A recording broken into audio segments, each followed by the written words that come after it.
A few years ago, when I moved to New Zealand from China as a designer without local experience, reference, and didn't even speak the language properly, I had a big question. How can I start? I think it's not only my question, but probably the key question for all the people who would like to work in somewhere else from his or her home country. Yeah, how can I start? Because I've been experienced this struggle, I was really impressed when I know Michel Farina's story. Started from Brazil, Michel extended his design career to an international level. He previously worked at Shopify in Canada and Booking.com in Netherlands, and currently he is working in Sydney as a design manager at Atlassian. Worked in 4 different countries, 3 continents from scratch. Wow! How did he start? With the curiosity in my mind, I invited Michel for this podcast interview. And the result? Boom! I got this mind-blowing conversation. Let's jump into it. Wait, what do you mean by the title?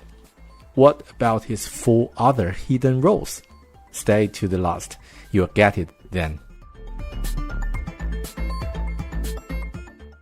Since last time we talked, how's things going? Like everything, everything's been good. How's life and work at your side and COVID and all the things.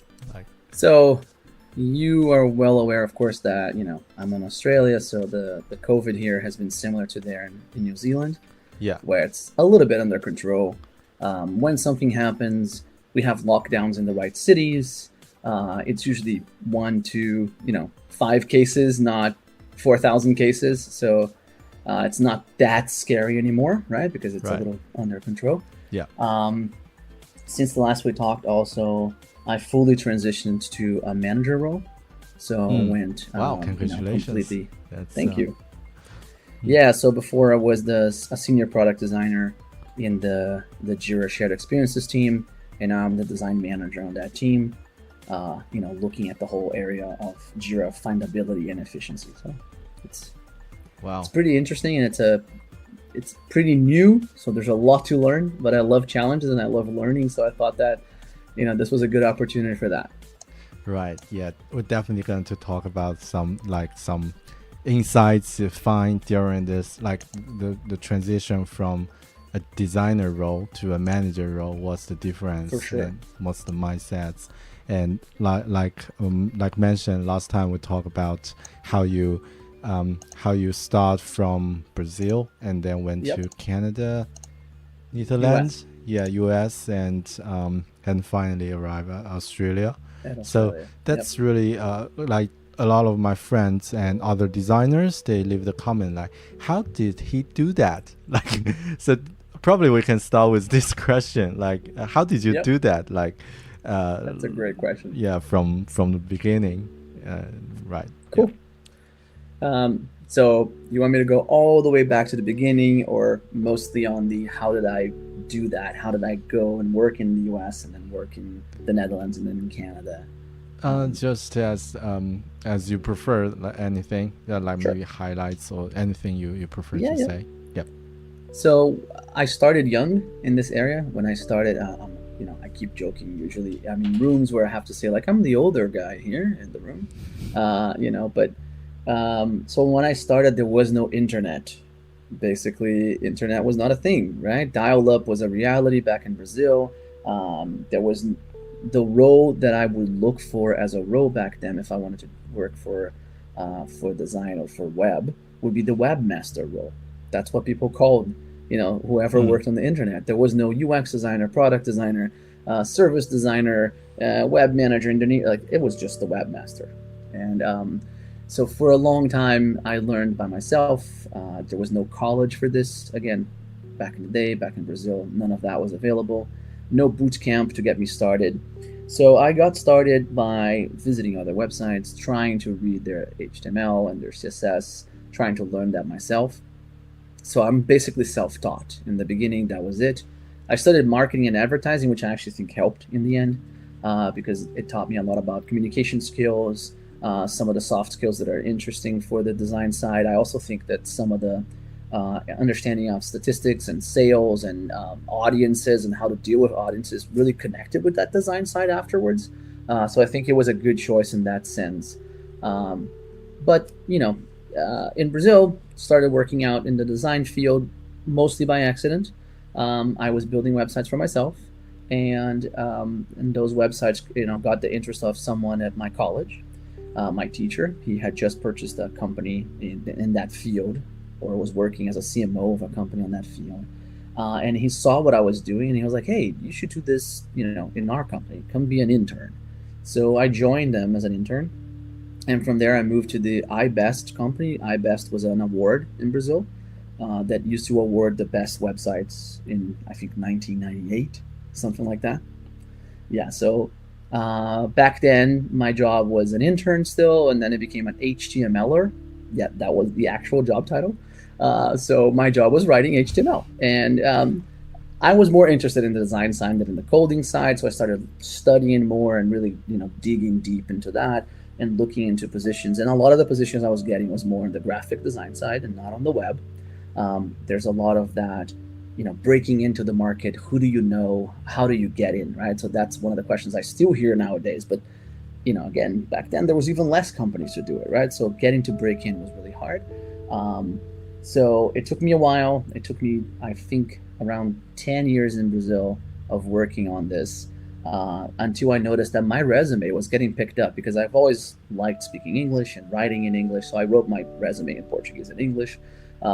And my website and my resume was getting picked up by companies in the US.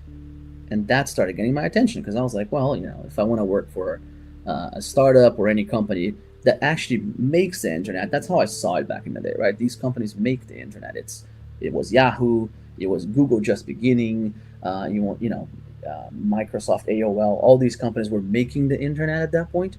And my goal was to work for one of them, to be making the internet.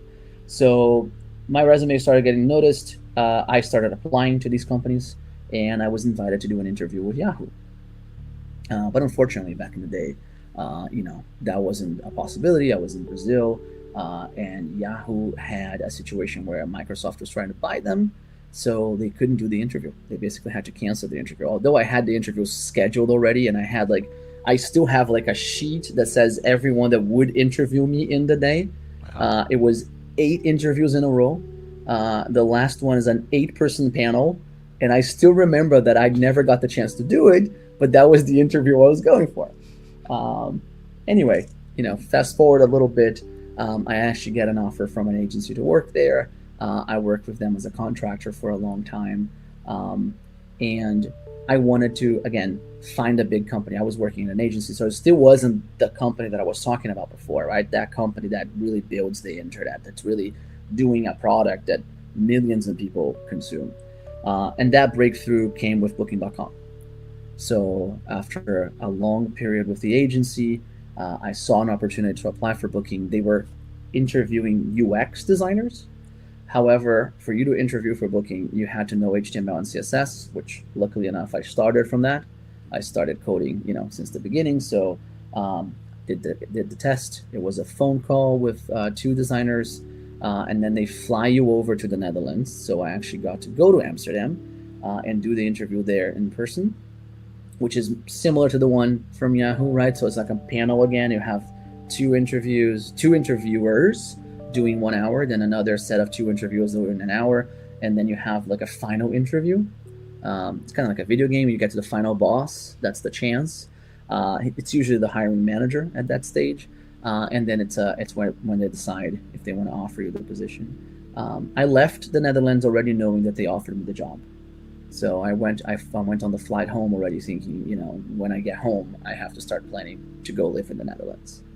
And that was the experience. I can pause there or keep talking. Right. Wow.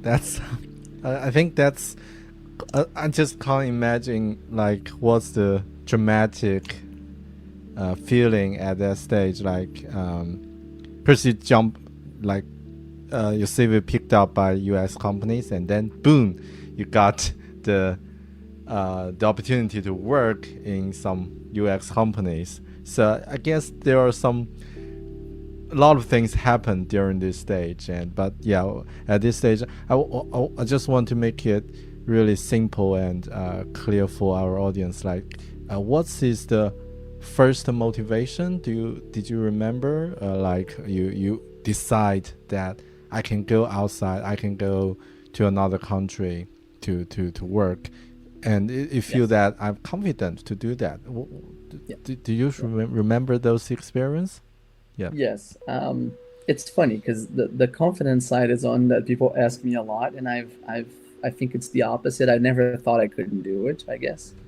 That was always I just believe, it's hard because I do feel imposter syndrome when I'm in a role.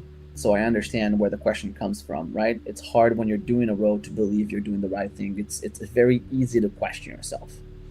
It's way easier to question yourself than it is to believe in yourself. So I understand that part. But also, I had nothing to lose. I was just starting out. I wanted an opportunity. Like I said, my goal was to really work on the companies that build what I believe were the products that were making the internet. And, if we're talking, this is in the 2006 to 2008, maybe, we already start talking around, maybe there's a LinkedIn in there, maybe there's a beginning of a Facebook in there. I don't remember which companies exactly, but that's the kind of company that, again, you say that name to someone and they go like, oh, I know that company, I know what they're doing, and that was still Yahoo back then, right? Where you would say like Yahoo and Flickr and Yahoo Mail, and everyone would go like, yes, I know what that means. So for me, that was the motivation. The motivation was I wanted to be in a product that was really big, that had complex issues, that needed complex solutions. I believe I am a simplifier. I like to simplify complex problems, right? I like to summarize ideas. And that was the goal. The goal was to be there and try to look at these complex problems and find, elegant solutions. That's great. That's awesome. Because the reason I'm asking the question before is that after sharing your story, I think there are many talented designers. Because some designers from my previous job, and also like some Chinese designers and some Korean designers, they just said, I'm so envy or so admire Michel can do that. And I think probably it's just like you mentioned, the critical part, you are a simplifier to make things simple, and also you focus on the things you can do, but not worry about I can't do that. So is there anything like differentiate you to help you stand out and able to go to work internationally? So I think one of the things that really make me feel like I can do it is I'm always, again, I didn't want to work for Yahoo because I believed I knew everything. I wanted to work for Yahoo because I thought there's a lot to learn there, right? Yeah. So it wasn't about going there and being super confident. Oh, I will arrive and I'll be the one. I'll be the chief design officer, the principal. It was completely the opposite. It was, I want the opportunity to learn from the best. And at that stage, I believe, they had, I think they had Luke Wroblewski was one of the head designers in the company. Yeah. And at that moment, that's what I would look up to. I would look up to someone like that and be like, hey, if I have the chance to learn from someone like that and to interact with someone like that on a day-to-day basis, right? I think that's an invaluable part of the experience. So for me, it was less about my strengths or weaknesses. It was more like this opens up all sorts of doors for me, right? For me to learn and for me to evolve in my craft. That was the goal. The goal was to learn, to evolve, to get new opportunities. I did feel that the market in Brazil, which did change a lot. Nowadays, there are startups in Brazil and there are teams in Brazil that are growing, right? And I get the same question where I've been in Clubhouse a lot this week. And I've been getting the same question from a lot of people from Brazil, where they're coming to me and they're going like, hey, but how did you do it? How did you go out of Brazil to these companies and reach out to them? And isn't it hard? And I'm trying to demystify the idea that it's hard. I talked to another colleague of mine, and I'm starting a podcast around Latinx people who do design all over the world. And one of the key things that we wanted to share is that we were able to do it. You can do it too, right? There's no secret here. No one here is doing it at a level that is completely different. The companies are all doing the same. What we did is try to find culture in the companies that we align to. So I try to look for companies where the culture of the company is aligned to what I believe, to see if that will help, break in through the door. So that culture fit, that connection with the company is really interesting for me. But also believing that you can, believing that, if you don't try, you're not going to get it. Yeah, that's great. That's the goal. I think, that's really helped me to understand and help the people who's listening to understand the mindset, and also like the limitation from ourselves. Sometimes just the biggest barrier for us to go to aim high, like at the early stage of your career, you just put Yahoo on your list, and it's sometimes was scary or just too just afraid to put those names, like are people gonna laugh at us, or is it like unrealistic for me, like I'm just a average designer? Some people might think things like that, and I think that's what I've got from your story. That's really good. And there's one more thing there. I think find your story, right? Find your story. Figure out what's the story that you're telling about yourself. So I talk a lot to new designers that are coming up, and they're trying to find a way to break in the industry, and we talk about their resumes, and there's like, but there's nothing on my resume. What do I say? Right? So if you don't have nothing to share yet, what you're trying to share is where you want to grow.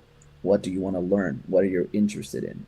Maybe there's something from your past that is already, there's a connection with something from your past that you can say, because I'm interested in this, I can see myself using this skill, transferring skills from one side to the other, right? So there's always a way to connect, but again, there's a story, right?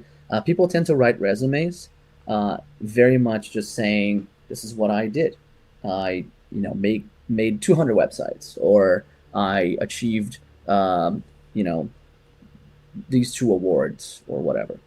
And that's not really what a resume is about, right? A resume is more about telling you, for instance, saying, hey, Bear, I worked on this company and we launched this product, and that gave the company this thing, right? So there's a connection between the thing you did and what the benefit of that was. What's the impact of that?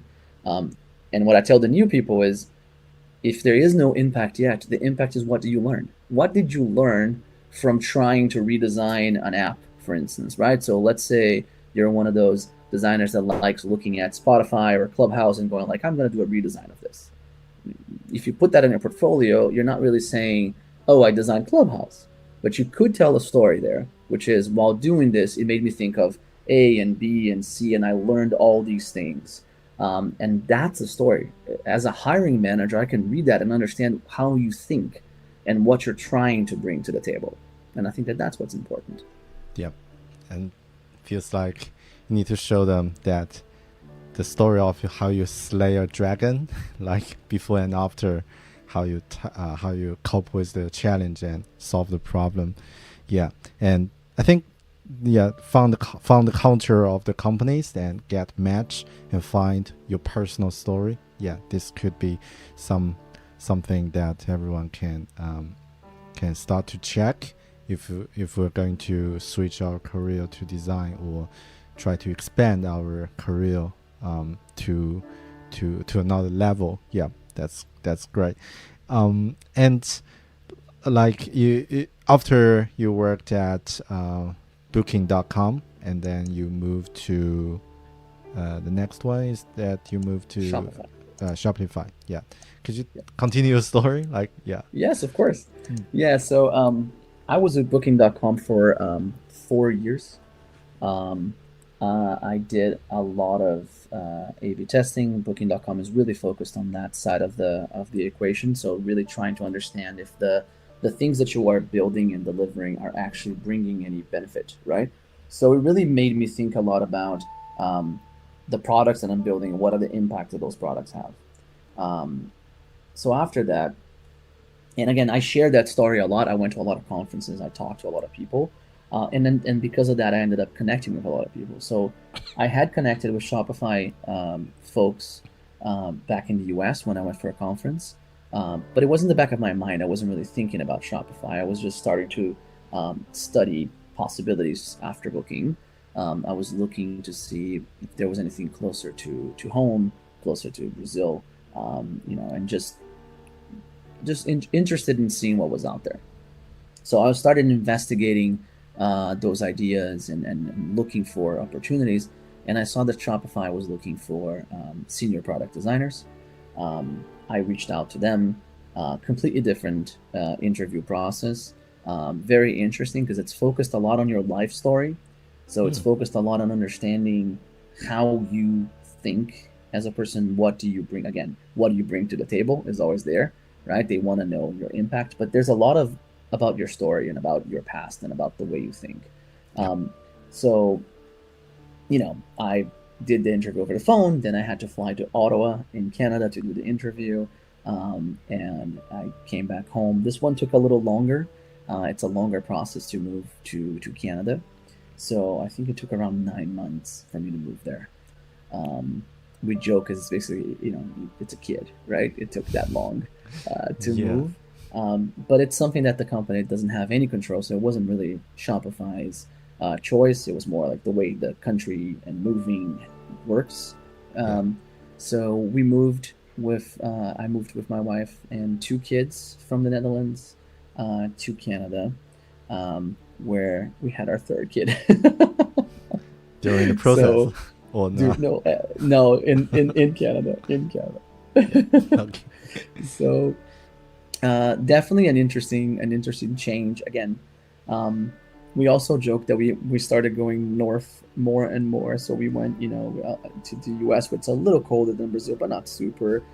You go to the Netherlands, where it's again more, it's colder than where we were before. And then you go to Canada, where, oh my God, like you reached the top, right? There was nowhere colder. But I also approached it with the same mindset, by the way. The mindset was Booking.com was a big, gigantic e-commerce company, right? Booking.com is about selling hotel rooms every day, millions of hotel rooms. And then I look at Shopify and what can I learn from that? Well, they're not the e-commerce, but they're not an Amazon, for instance. They're not really just selling the product, but they're building a product to allow you and me to do that. So I thought, there's another layer for me to learn here, right? There's the layer of this product that allows people to do, a bigger thing, kind of like Booking, kind of like an Amazon, but on their own. And for me, that was what really pulled me in and really showed me like, hey, there's a lot to learn here. This is a whole new set of issues for you to understand. Yeah. I find it's quite interesting because you mentioned learning as a very important perspective when you consider a new role or a new opportunity. And because the reason we know each other is also like you are the mentor. I'm also the mentor for an online bootcamp.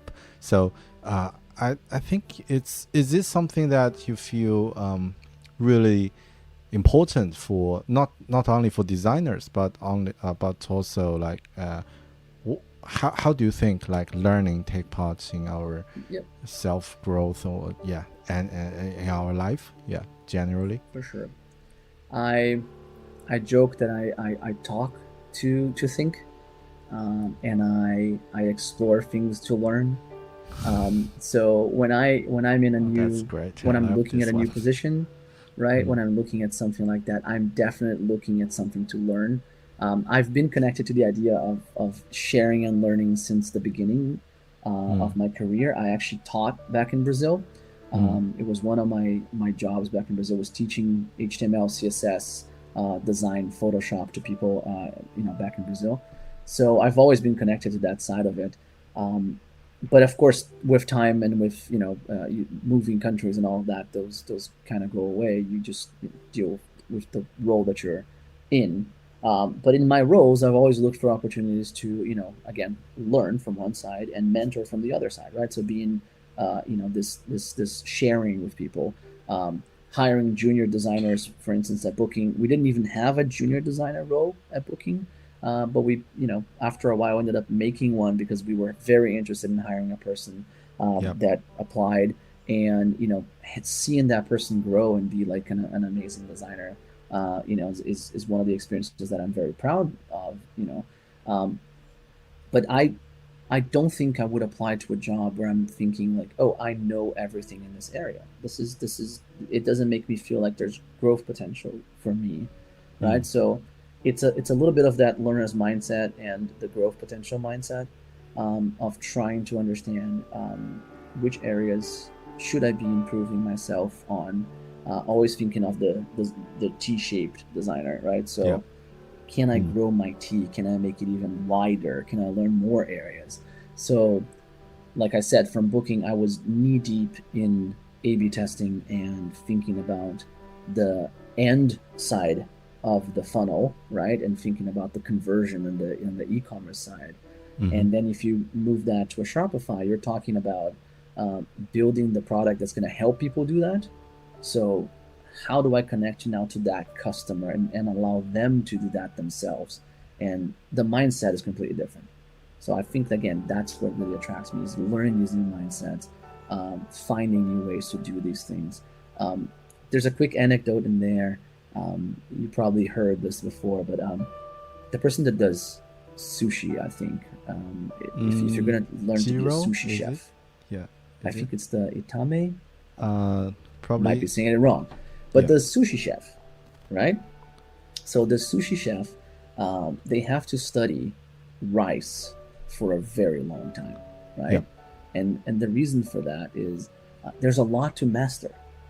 There's a whole lot to master on just rice, right? And for me, that's a little bit how I think about the design side, is like there's a lot to master, right? There's always a lot to learn. You're always finding new areas to grow and to learn and to develop. And sometimes you have to go back to basics, and you have to think about, did I understand the customer? Do I know the story that I'm telling here? Do I know, how this is going to impact them? But there's always, again, we're building for commerce, we're building for a platform system, we're building for a design system. All of these are different. Yeah, that's totally what I'm feeling is the same thing. Like if we want to, just as a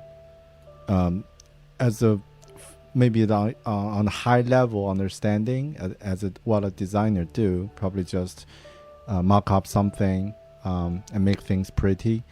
But if you want to understand or just want to really deliver the value, you need to truly understand and something in a very deep level. I think probably that's the reason you, like from bookings.com, you not just go to like the other totally opposite industry, like maybe not e-commerce, but something else. But you go to the same, still as a larger scope of e-commerce, but still like focus on a different perspective. So from that you can learn and grow and in a larger scope. Is that something you try to do that at that time? Yes, and we go back to that thing of knowing from your past experience what will you add to the future experience, right? So I already understood the e-commerce side of it, right? And the selling side of it, and the fact that you need to work in this dramatic way that you could have thousands or millions of sales a day, right? I've seen it happen. That was what Booking was doing. So when you go to somewhere like Shopify, the idea is how do you amplify that for more people, right? The motto of the company was really to make more entrepreneurs, to allow for more people to have those stores and to make more. So we even used to say prioritize things that are going to make more entrepreneurs, that are going to allow for more people to have stores and to be in Shopify. Knowing those priorities, again, that's really what connects, because you can see, like, is that something I can do? Can I help more people do this, right? And if that's what's expected. And we talked about a little bit about the culture of companies. I really think that's super important. These companies, they spend months writing career pages with culture pages on them. So if you go to like careers.shopify or careers.atlassian.com, you're going to find that, in the careers.atlassian page, they really tell you the story, not only of the company, but what they're looking for. What are the values that they're looking for? And if you believe in those values, if those values connect with you, even if you're not 100% sure that you can do the entire job that they're saying on the role, you should probably apply. Because again, they're looking for you. They wrote the page for you, right? They really are trying to find people that connect with those values. Yeah, that's great to get the right people have to resonate about the culture, about the things they are looking for. and back to the current stage you're working at Atlassian. So is that from Shopify, and then you directly go to this this position? 100%. Yeah. So I was at Shopify. We were launching a gigantic product. It was a massive undertaking. We launched Shopify Fulfillment, which is like a warehousing system that connects small-ish store owners to warehouses in the United States. And we had to build an MVP. We had to do everything very quickly because we had very tight deadlines. But the goal was to allow people to do free fast and easy shipping, kind of like Amazon does in the US, but for your store, for any store. And that was a big challenge. I was very happy with the launch and the success of the launch, but it starts me thinking, so what is the next thing to learn, right? What is the next thing I want to grow on and learn from? And I had thought of Atlassian before. Atlassian has been one of those companies that I've used their products several times in my life, and I've used Trello before for my personal self, and I've used Jira at Booking.com or Confluence at Booking.com. So always had this connection with the products. And then I reached out and I applied here for a position as a senior product designer in the Jira team. And I moved here, what was it, almost 2 years ago, a year and a half ago. That was a big move. Again, it's moving from Canada all the way to Australia. But since then, I've been here in Sydney, enjoying it. And this has been a great experience. It's a big playing field, let's put it this way, because Atlassian doesn't build one product, they build many products. And a lot of these products have connections between themselves, right? So if you start thinking about things that I can learn and things that I can grow on, or even how do we make things simpler, well, that whole connection between these and the way they work together is something that definitely is where I'm interested at. And I think that there's a lot to see in this. Yep, because from my understanding or from my experience, it feels that before that you're working for the product can directly help the customers or help the other clients to grow. But at this stage, it's more like work for the tools that customer can use to build things by themselves. So I think that's the complexity or the level is just another level to understand the problem and also to think much deeper in that scenario, in that in that circumstances. So I think that's a great move. And could you, like as a wrap up, majorly what's the difference between these companies? And I think most of the companies you mentioned that there are a lot of things to learn. Could you say something like what's your suggestion if people would like to develop their career? And maybe because some of my listeners audiences, they always say the same question. I don't know where I'm going to work. I'm not sure because I haven't found my dream job yet. And as you already have this great experiences of working with these great companies, could you share a little bit for those guys? Any suggestions for them? Definitely. So great question. So it's not easy to compare companies, right?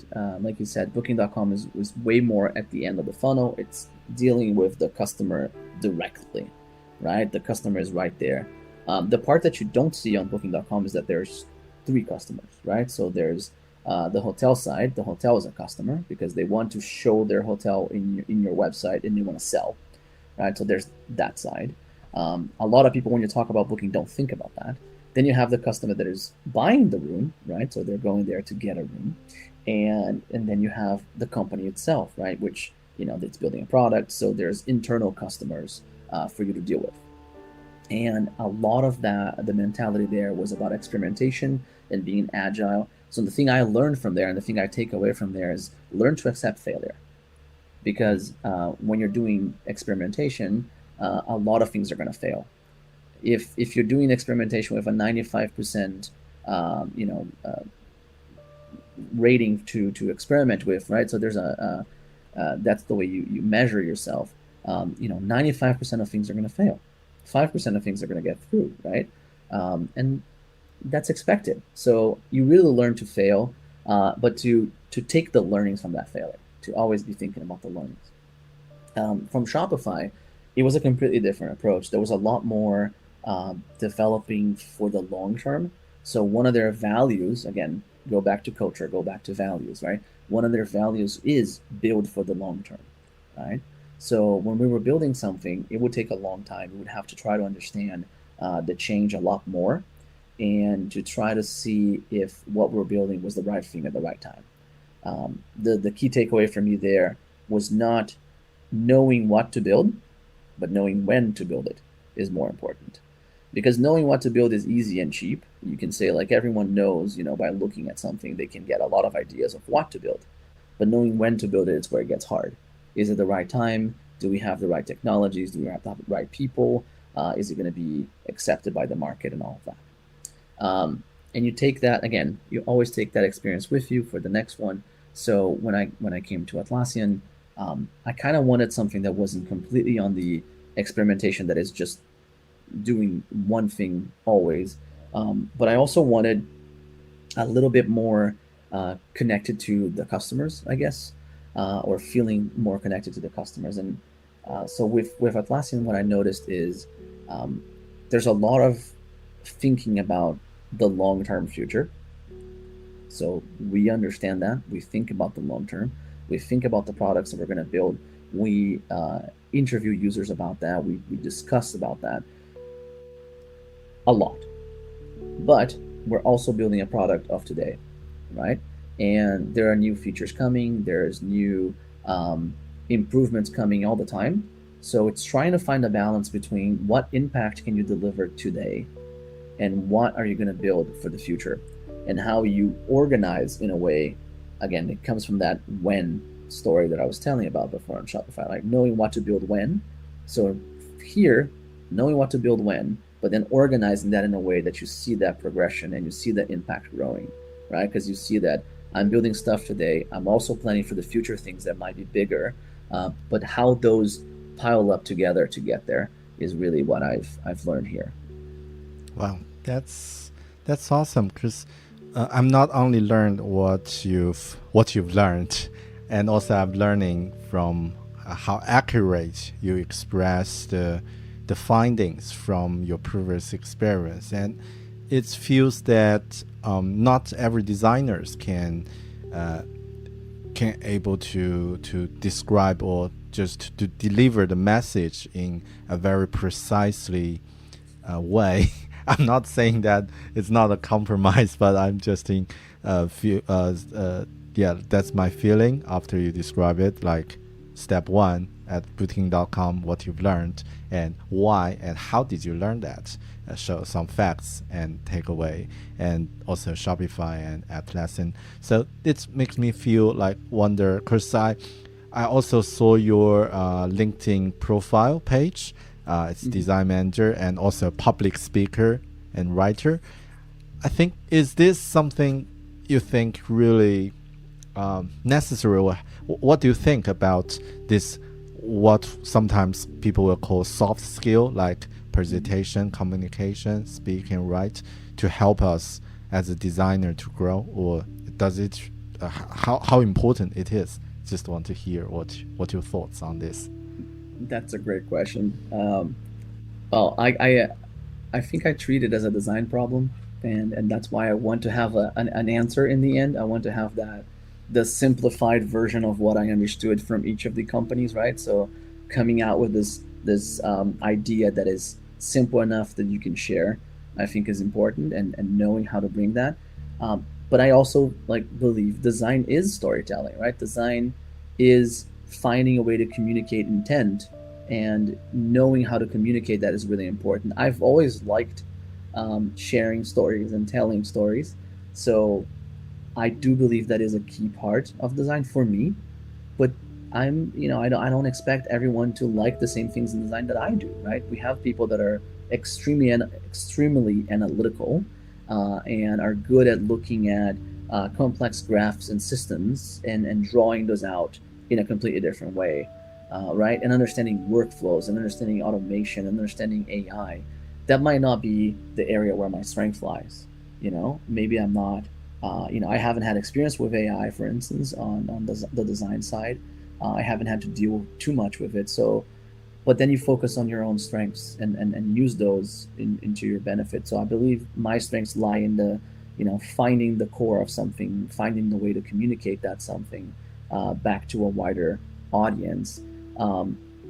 So to your question, I've always liked the writing and the public speaking. I also think that it does make you a better designer to be sharing the things. I learn a lot when I share. I learn a lot when I talk to people and when I discuss the ideas, because even if you don't agree and you have other thoughts, you're going to challenge me with your thoughts, and I'm going to learn from that, right? I'm going to be able to see what you think, why your argument is valid, how does it combine with my mindset. Be open to change. Be open to change opinion, right? I'm always open to hear that maybe some other person's experience is completely different and they don't believe this is the way to do things. I've again had lots of discussions around that on Clubhouse lately, where people are saying, I've done it this way. This is how we believe it's agile or my way or the highway. Yeah. Agile or the highway. So it has to be fast and iterative, and you have to launch things every 5 minutes. The key there for me is that I think there's space for all of it. Yeah. And in finding your space depends on what you believe, having a point of view, knowing how to share that point of view, and learning from other points of view. The key for me, again, for the key takeaway, if I needed to say anything to all your listeners, would be the best part of being involved in all these companies was that I got to share design work and product work with amazing people from all over the world. So, in booking, for instance, my team was like a Russian, a German, an Indian, a team lead from China, a developer from Brazil, everyone from everywhere. And that makes me think you're going to bring your past, your culture, and you're going to challenge things in a way that I haven't thought about, right? And that is a great place for me. If I'm going somewhere to learn something, that's what I want. I want people with diverse cultures, diverse thoughts, diverse backgrounds, that when we put them all together, they can see the gaps that I can't see in a product. Because you're the designer, you're not responsible for seeing everything. You can't see everything. You can't make yourself someone else. You have to be the eye of the user and try to understand the user. But for you to have someone in your team that already has that mindset also, and to have that diversity in the team, it already helps you in the discussions with your team to challenge that and to make a product even better. That's great. Thanks. That's awesome. I think we might have a lot of personal takeaways from what you share. So, Chris, I don't want to take too much of your time. I only got 2 questions, majorly related to speaking, once you already mentioned, and also about teaching. So, speaking of the speaking, I know from my personal perspective, it's really helpful for designers. I agree with you. As one of the barriers, like both you and I are using English as a second language, and a lot of talented designers, I think they would like to explore the different opportunities, and language become a barrier for them to express or to communicate. So what's your suggestion, or how did you cope with it? I know it's probably take a long-term perspective, because you mentioned that in Brazil you started to write your CV in Portuguese and in English, and also using English as a major language to communicate. Is there anything else that you can suggest to other people if they have the similar language barrier at this stage? Yeah. There's always a language barrier. So if English is not a language barrier, there's a barrier that usually the designer is one in a group of 20 developers, 40 developers even, right? So as a designer, you're always trying to speak the language of someone else. It's either the business or the technology, or in our case, our second language, English, to communicate anything that we need to communicate. I studied English really young. I started studying English when I was, I think, 8 years old. So I became an interpreter when I was around 16 years old back in Brazil. And I was translating live in events with some other people. So the reality is I never had that in my mind. I never had that question. But I also get that question a lot from people, and I always have to say, it goes a little bit back to believing yourself and accepting that no one's English is perfect. Actually, in big companies, the international English is more common than the American English or the British English, right? So in a place like the Netherlands, where Booking.com was, the American and the British English were the minority. You were the majority, right? Everyone else is the majority. So knowing that, accepting that other people do it every day is a key learning for me. I've always was interested in it. I always believed that I should invest in it. So there's a little bit of that too, where you're focusing on what can I do to get better every day? How can I improve, right? So if it is, go talk to other people in English, even if it is from your own culture, from your own background. I'm sharing this, like I said, I'm doing the Latinxes Who Design podcast, where I'm talking to people from Brazil or from any other Latin American country, and we're speaking to each other in English.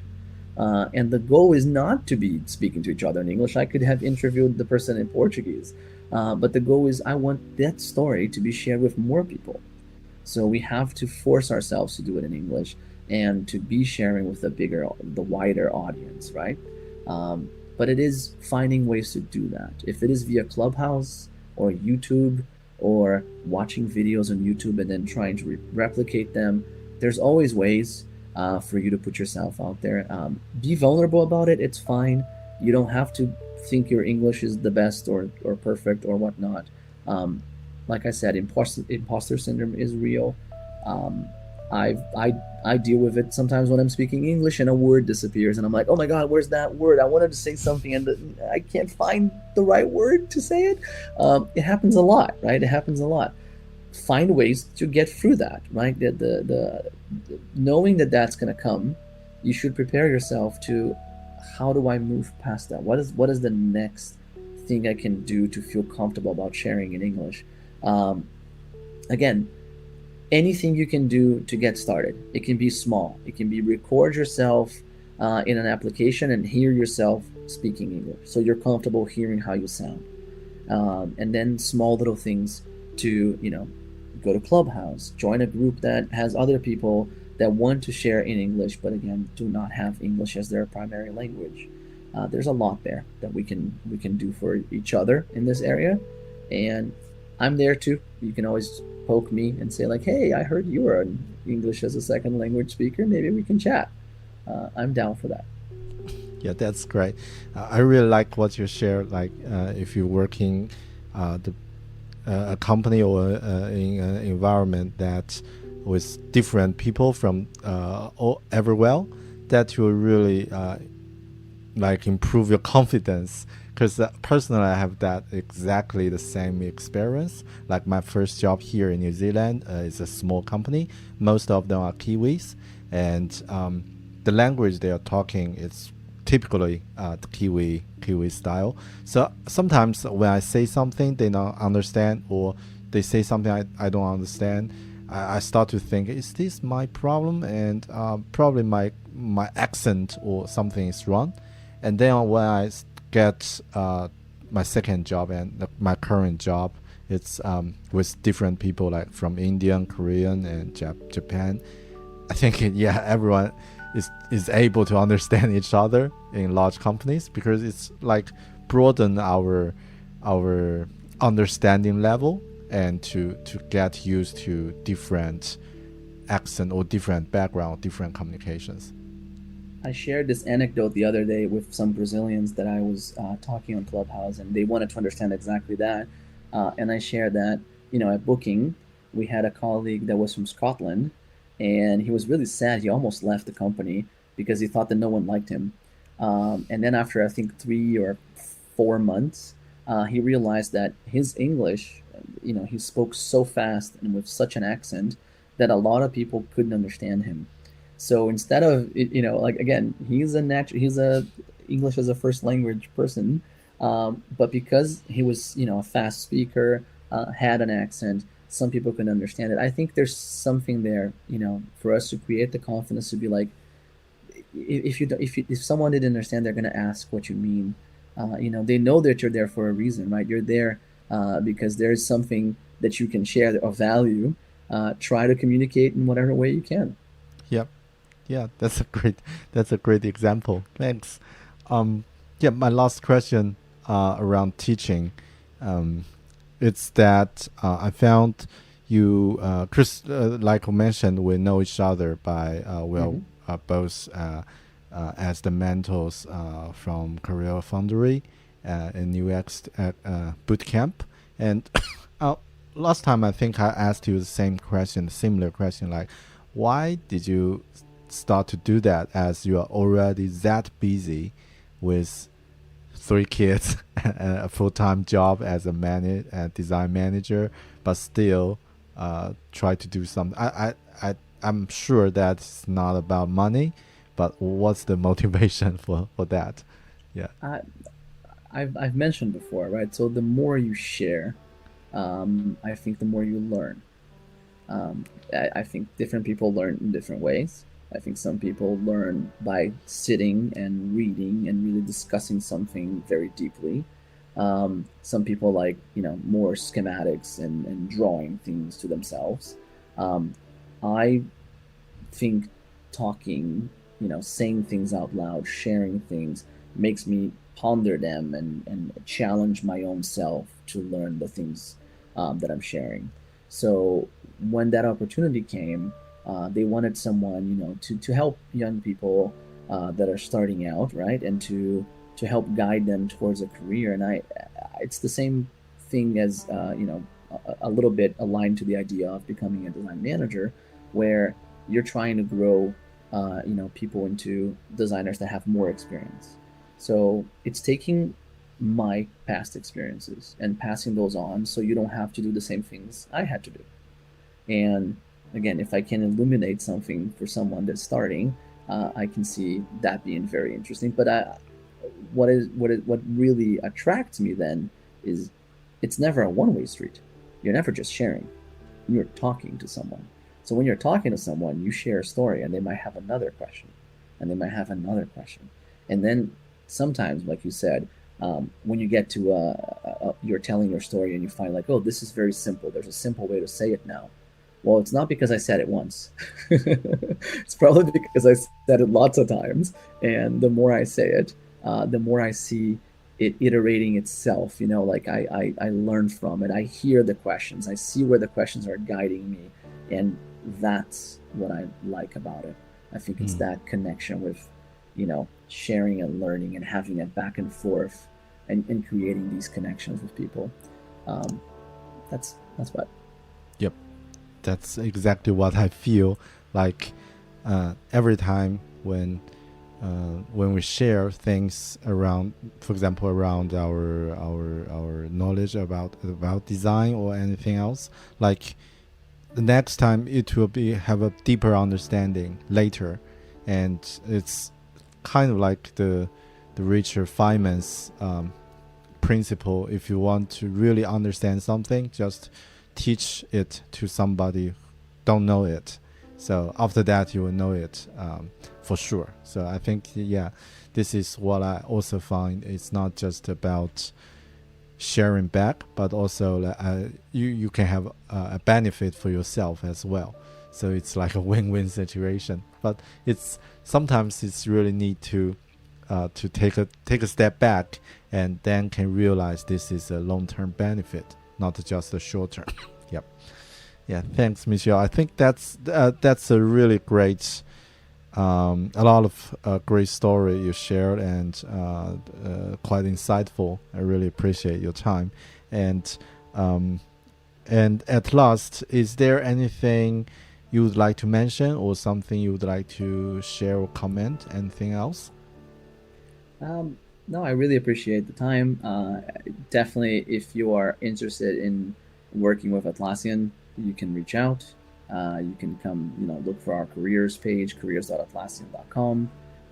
And very soon, like I said, we're launching the Latinxes Who Design podcast, interviewing some people in that community, people from Latin America, Brazil, telling these stories and sharing the stories of how they started, how they got to where they are. So be on the lookout. If you're interested, go follow on Spotify and all the other places. But in any case, if you're interested in anything I said too, you can always ping me, DM me, Twitter, LinkedIn, Instagram, wherever.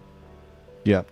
Later I will share all this contact info on this the show note of this podcast. Yeah.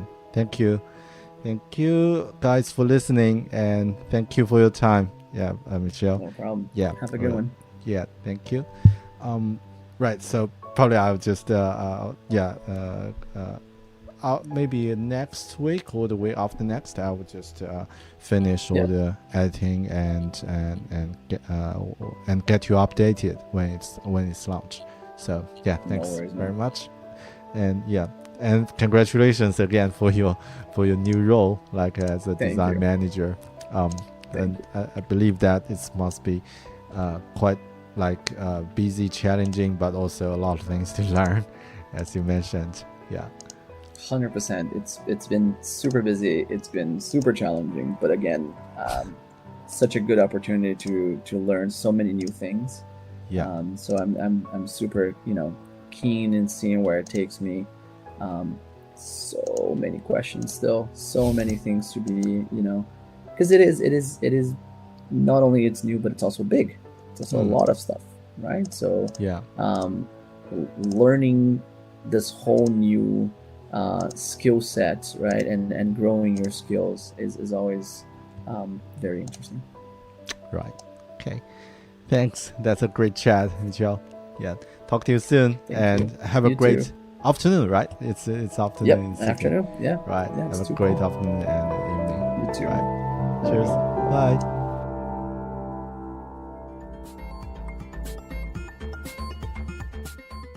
Hey dear friends, thanks for listening the whole interview. I was not only impressed and motivated by Michel's story and insights, but also learned heaps of things. I've learned that you should aim high when designing your career and always find your story first. Obviously, Michel is a designer, but from this interview, I found that he also has 4 other roles. First, he's a learner. For every job he applied, he always asked, what can I learn from this position, so as do the jobs. Second, he's a speaker. He used speak to overcome the language barrier and deliver the message, which is essential for a designer. Third, he's a simplifier. In this information overflow world, be simple is never been this important. Fourth, he's a teacher. He utilized teaching to help others and also improve himself. These are the 5 roles that Michel teaches me, which I think is adaptable for most of professionals. No matter what you are doing, be a designer, a learner, a speaker, a simplifier, and a teacher.